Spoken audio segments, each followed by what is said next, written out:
लाडक्या बहिणींनो लक्ष द्या. ज्यांची ई-के-वाय-सी झाली नाही त्यांचे ₹1500 मिळालेले नाहीत आणि यामागचं कारण आता स्पष्ट झालेलं आहे. पण अजूनही संधी संपलेली नाही. नेमकं काय झालं? कोणाला पैसे मिळाले, कोणाला नाही आणि पुढे काय होणार? हे सगळं आपण सुरुवातीपासून शांतपणे समजून घेणार आहोत. कारण अनेक बहिणींच्या मनात एकच प्रश्न आहे, आपले ₹1500 गेले का? जर तुमच्या मोबाईलवर मेसेज आलेला नसेल, तर पोर्टल उघडत नसेल, जर दुरुस्तीच्या यादीत नाव नाही असा मेसेज येत असेल, तर हा व्हिडिओ शेवटपर्यंत नक्की बघा. कारण इथे सगळ्यात मोठा घोळ झालेला आहे. ज्या बहिणीने प्रयत्न केला, ओ-टी-पी येण्याची वाट पाहिली, पुन्हा पुन्हा लॉग इन केलं, त्यांच्याच नावावर सिस्टममध्ये नोंद नाही असं दाखवत आहे आणि म्हणूनच काहींना पैसे मिळाले, काहींना नाही. पण ही चूक नेमकी कोणाची आणि आता पुढे काय? हे समजलं तर तुमची अर्धी चिंता इथे कमी होणार आहे. नमस्कार, मी सदानंद मुंडे आणि आपण पाहत आहात TV6 मराठी. आता सुरुवातीपासून बघूया. बघा 31 डिसेंबर 2025 ही ई-के-वाय-सीची शेवटची संधी होती. त्या काळात अनेक तांत्रिक अडचणी आल्या. ओ-टी-पी वेळेवर न येणं, पोर्टलमध्ये एरर, आधार तपशील न दिसणं, 2 गोंधळात टाकणारे प्रश्न. हे प्रश्न नीट समजले नाहीत आणि हजारो महिलांनी चुकीचे पर्याय निवडले. यामुळे जवळपास 60 लाख महिलांची के-वाय-सी इथे अडकलेली आहे. आता मोठा फरक कुठे पडला? ज्यांची के-वाय-सी झाली होती पण चुकीची झाली, त्यांच्यासाठी दुरुस्तीची संधी सुरू झाली. पण ज्यांची के-वाय-सी झालीच नाही, त्या सिस्टममध्ये दिसत नाही. म्हणून त्यांना जानेवारीचे ₹1500 हप्ता इथे मिळालेला नाही.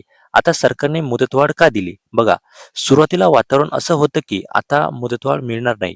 पण मोठ्या प्रमाणावर महिलांची के-वाय-सी अडकलेली असल्यामुळे 31 मार्च 2026 पर्यंत मुदतवाढ देण्यात आली. याचा अर्थ स्पष्ट आहे, समस्या मोठ्या प्रमाणात होती. पण पैसे थांबले का? सध्या फक्त दुरुस्ती केल्यानंच पैसे जमा होत आहे. ज्यांची के-वाय-सी झाली नाही त्यांची प्रक्रिया अजून बाकी आहे. म्हणून पैसे कायमचे गेले असं म्हणून आता आपल्याला म्हणता येत नाही. पण आता पुढे नेमकं काय होऊ शकतं? सरकारने आता 2 पर्याय आहेत. पूर्ण पोर्टल पुन्हा ओपन करणे, प्रत्यक्ष पडताळणीची प्रक्रिया सुरू करणे. कारण लाखो महिलांना कायम वंचित ठेवणं शक्य नाही. तुमच्यासाठी महत्त्वाची सूचना, जर दुरुस्तीची संधी मिळाली असेल, तर लगेच के-वाय-सी पूर्ण करा. सक्सेसफुल मेसेज आला का ते तपासा. जर पोर्टल उघडत नसेल तर घाबरू नका. पुढील अधिकृत अपडेटची वाट पहा. सर्वात महत्त्वाचं म्हणजे ई-के-वाय-सी करताना 2 प्रश्न विचारले जातात. दोन्ही वेळा नाही हा पर्याय निवडा. ही शेवटची संधी असू शकते. चुकीची के-वाय-सी दुरुस्ती करणाऱ्यांना ₹1500 मिळत आहे.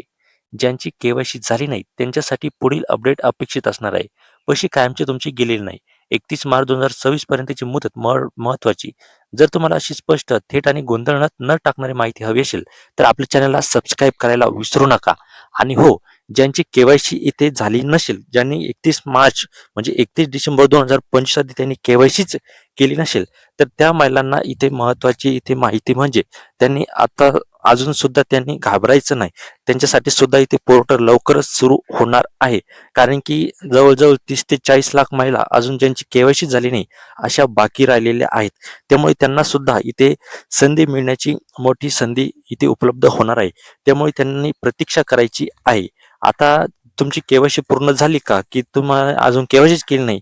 ते आम्हाला कमेंटच्या माध्यमातून नक्की सांगा आणि आपल्या चॅनलवर जर नवीन असाल, तर आत्ताच आपल्या चॅनलला सबस्क्राईब करून घ्या. धन्यवाद.